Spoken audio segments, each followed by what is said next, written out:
And friends, ನಾವು ನೋಡೋದಾದರೆ Nivedita and Chandan Shetty ಅವರ ಮ್ಯಾರೇಜ್ ಡೇಟ್ ಸಹ 26 ಫೆಬ್ರವರಿ 2020 ನಡೆದಿದೆ. 26 ಅಂದರೆ ನೋಡಿ, 2 + 6 = 8 ಅಲ್ವಾ? 8 ಮತ್ತು 8ನೇ ತಾರೀಕು ಮದುವೆ ಆಗಿದೆ. ಇದು ಡೈರೆಕ್ಟ್ ಆಗಿ ಡೈವರ್ಸ್ ಕೊಡುವಂಥ ನಂಬರ್, ಕಷ್ಟಗಳು ಕೊಡುವಂಥ ನಂಬರು, ಹೊಂದಾಣಿಕೆ ಆಗೋದೇ ಇಲ್ಲ.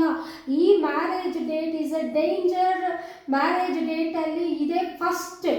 This is the first danger marriage date ಅಂತ ನಿಮಗೆ ಪ್ರತಿ ಸಾರಿ ಎಷ್ಟೋ ವಿಡಿಯೋಸಲ್ಲಿ ಹೇಳ್ತಾ ಇದ್ದೀನಿ. ಮ್ಯಾರೇಜ್ ಡೇಟ್ ಕೂಡ ಸರಿ ಇಲ್ಲ. ಕ್ಲಿಯರ್ ಆಗಿ ಇವರು ಡೈವರ್ಸ್ಗೆ ಕಾರಣ ಈ ನಂಬರ್ಸು, ಇವರ ಹೊಂದಾಣಿಕೆಗೆ ಈ ನಂಬರ್ಸ್ ಅನ್ನೋದೇ ಇವ್ರಿಗೆ ಬಿಡ್ತಾ ಇಲ್ಲ ಅಂತ ಕ್ಲಿಯರ್ ಆಗಿ ಹೇಳ್ತಾ ಇದ್ದೀನಿ. ಸೊ ಮ್ಯಾರೇಜ್ ಡೇಟ್ ಅನ್ನೋದು ನಿವೇದಿತಾ ಆ್ಯಂಡ್ ಚಂದನ್ ಶೆಟ್ಟಿ ಅವರ ಮ್ಯಾರೇಜ್ ಡೇಟು ಸರಿ ಇಲ್ಲ. ಅವರ ಒಂದು ನೇಮ್ಸು, ಹೆಸರು ನೋಡಿಕೊಂಡ್ರು ಇಬ್ರಿಗೂ ಹೆಸರಲ್ಲೂ ಕೂಡ ಅಲ್ಲಿ ಕೂಡ ನೆಗೆಟಿವ್ ನಂಬರ್ಸ್ ಇದೆ. ಆ್ಯಂಡ್ ಡೇಟ್ ಆಫ್ ಬರ್ತಲ್ಲೂ ಕೂಡ ಕೆಲವೊಂದು ಆ ಕೋಡ್ಸ್ ಅನ್ನೋದು ಮ್ಯಾಚ್ ಆಗ್ತಾ ಇಲ್ಲ.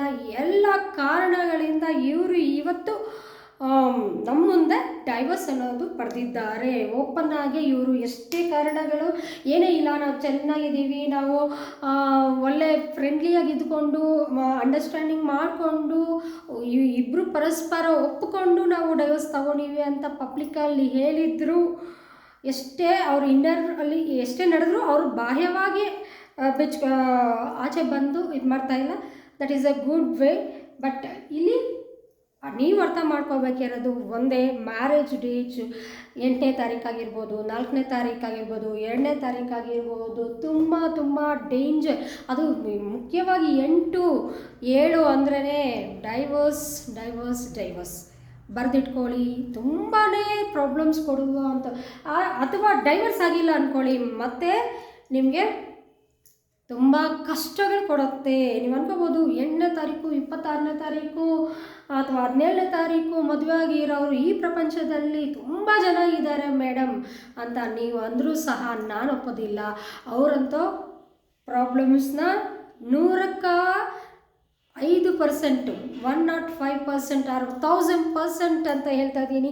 ಅಪ್ಸ್ ಆ್ಯಂಡ್ ಡೌನ್ಸು, ತುಂಬ ಕಷ್ಟಗಳು, ಒಬ್ರಿಗೊಬ್ರು ಆಗೋದಿಲ್ಲ, ಕಿಚಿ ಅಂತ ಫೈಟ್ ಮಾಡ್ತಾನೆ ಇರ್ತಾರೆ. ಆ್ಯಂಡ್ ಅಷ್ಟೇ ಅಲ್ಲ, ಆರ್ಥಿಕವಾದ ಸಮಸ್ಯೆಗಳು ತುಂಬ ಫೇಸ್ ಮಾಡ್ತಾ ಇರ್ತಾರೆ ಇವರು. ನೀವು ಟೆಸ್ಟ್ ಮಾಡ್ಕೊಳ್ಳಿ ಬೇಕಂದರೆ. Thank you.